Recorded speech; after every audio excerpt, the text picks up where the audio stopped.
Here we go. Wednesday night, we are live on our MD Excellence call. This is a daily awesome and something that is super important. In fact, everything that we talk about on these calls, on our men's development excellence calls, has to do with the running dialogue of man, a conversation that you should be a part of because that's what we're doing right now. It's midnight here in Austin, Texas, and I'm about to hit the road. There's 11 guys on. Like I said, there's about 40 people, maybe more tonight that rotate in and out of this call.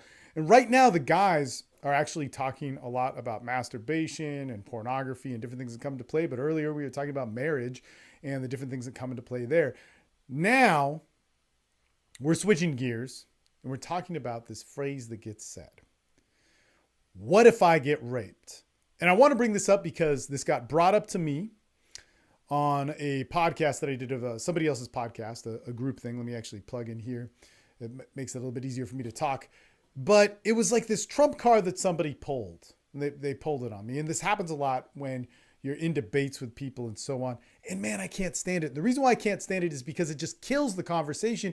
And it's a trump card. It's like an impossible argument card. We were actually talking about this about porn earlier when it came down to, well, what about pedophiles? What about, it's just like, man, just shut up. Why do you always got to go to extremes? And really what this has to do with is living in fear and having those fears control you. So if this is a dialogue that you want, Austin Men's Development, go there, sign up for the free board. It's a free group. We have about 1,000 people on there, just under that. And there's about 100 active guys. So that's pretty cool. But in our groups like the MD Excellence board, man, there's just everybody's active. Everybody's doing something. And it's a cool thing. There's no judgment here. We talk about what works. We're all in the striving for that. And there's a lot of interaction. There's about 15 hours of calls a week. There's actually more than that for the MD Excellence membership. And I'm on a lot of that. And man, we get to know each other good and we work towards it. It's the best men's support group that you could ever be a part of. But start with the free Austin Men's Development Board and check out the free stuff, man. Especially if you go down to the links down below this, you'll find that we have free PDFs, free courses on different things. We've been a men's group for a long time. In fact, a running men's group that has never ended since 2009. And we've been in business as a men's development company, a dating and seduction company since 2007. So that's badass, man. I've been teaching for 11 years, been in business for 10, and then have the group since 2009. So a lot of stuff, man, a lot of great guys. So be a part of that, man. That all being said, I could get raped. So we were talking about this and there was a girl and a lot of people say this and no knocking against her in any sort of way. But the thing is so many different people get into this mode where we speak with our fears and we live with our fears, right? And this is a Facebook Live. Somebody just said, hello, what's up, man? But we live with our fears and we have our fears actually guide us. This is a horrible thing, man.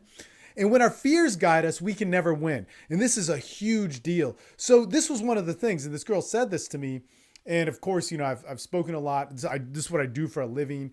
And basically I was telling her, like, what's so bad about sex that you have to fear it, to put all these definitions into to really force a man to be a certain way and you women to be a certain way in order to have a good sex life. That's horrible. Sex is a great thing. I kind of was going with that angle. And she goes, well, there's plenty to fear. And I'm like what? You get an STD or have a bad experience. And she's like, I could get raped. And it's like, this is one of those things that people throw on you. And it's supposed to shut you up and go, oh, okay. Oh, yeah. And I'm not making light of it. And you'll hear why I'm not making light of it in a little bit, but we're supposed to go, oh shit, I'm sorry. I miscalibrated things. There's this wall between men and women and I crossed it. Now that's disrespect. Now, because I'm trying to find an answer to something that I might be curious about, or maybe I was being a little bit aggressive, or maybe I was being too much of a man these days, that it somehow offended, the safety zone of women.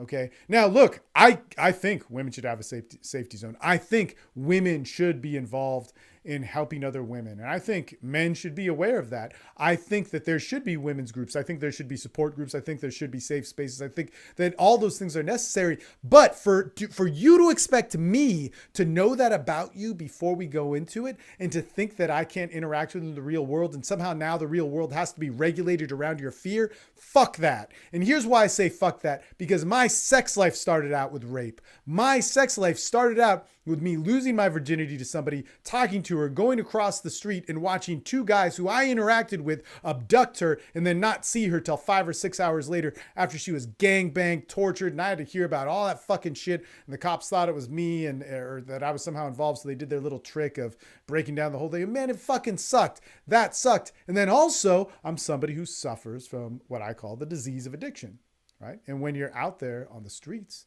and you're fucking getting loaded, bad shit happens. And a lot of it's sexual. And I experienced that. Now, I will always say, I don't think that is the worst part about anything in my addiction, but those things happened. And I don't want to lessen anybody who does think it was a bad part of their addiction or a bad part of their life when they were sexually assaulted in whatever ways or forced to do things in different ways. And trauma happens in all those different ways. But I get that. I fucking get it, man. I get it. I get what it is like to be completely powerless, forced to do something, not have it be in your will, and have it repeat for long periods of time, wanting to stop and get out of it. I get the PTSD element of that. I have lived that. But guess what the best parts of my life are? And guess what the best parts of people I know that have been through that are?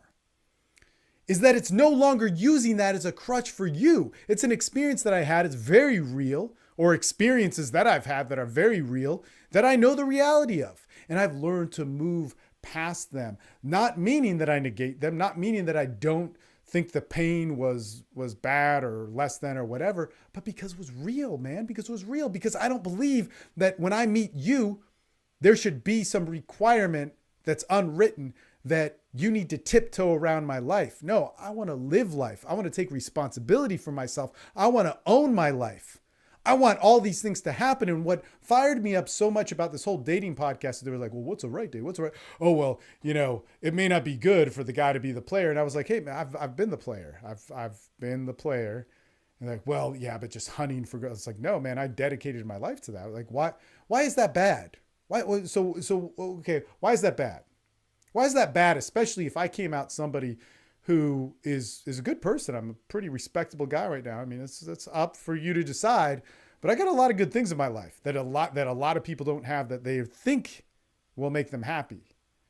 And I will be the first one to say that that's not why you should like me. But in your model of society, I look really fucking good. And I lived that. And I'm not ashamed of going out and being a player, about going out and fucking chicks or whatever it is that you're saying is so harmful. Like what is wrong with that?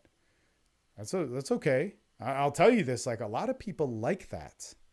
A lot of people don't like the image of it, but a lot of people like that. The people I had sex with enjoyed it. They didn't think it was bad. So why is that bad? Why is it bad? Because it involves lying. Well, what happens if you do it without lying? It involves giving a false representation. Well, what if you don't do that? So people may still want to fuck. Whoa. People may still want to have sex.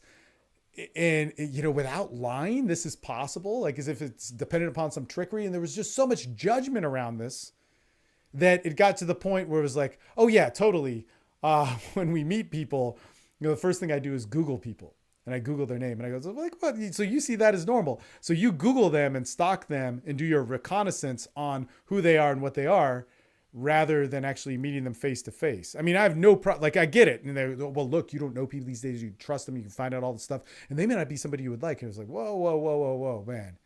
First off, I know a lot of people who've done bad things, especially just with my line of work. You meet people that have had some problems in their life and they can be good people. Now, I also know that every single person that I meet, the closer I look, they've done something that I'm going to disagree with. They've also done something that's probably really bad. Maybe not, but they'll do something that they disagree with. The closer I look at their life. And so when I start doing that first, rather than getting to know them, I rob myself.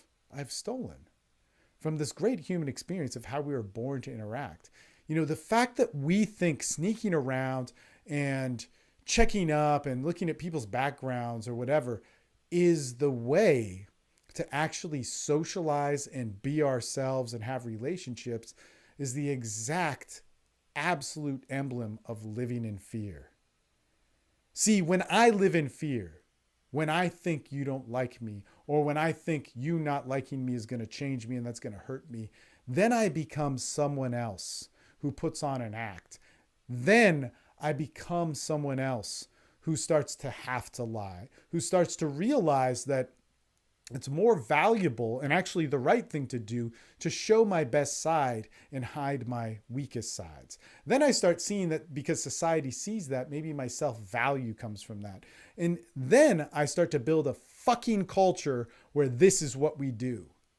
See, the fucking fucked up thing is you put a box up to protect you from your fears or whatever. You put a box around masculinity. You put a box around femininity. You put a box around being black, being white, being somebody who's into a certain type of, political ideology or whatever. You put a box around that. You start putting a box around everybody else. And the whole reason why you wanted to become a feminist, a men's rights activist, a red pill guy, a pickup dude, a lover, a Ayn Rand follower, somebody who follows the book Ishmael, somebody who's in recovery or whatever it is, the whole reason why you did that or wanted to carry that identity was because it gave you meaning, because somebody gave you a false meaning outside.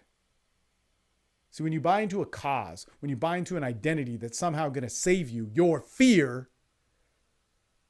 you're doing the same thing back to other people. Simple example.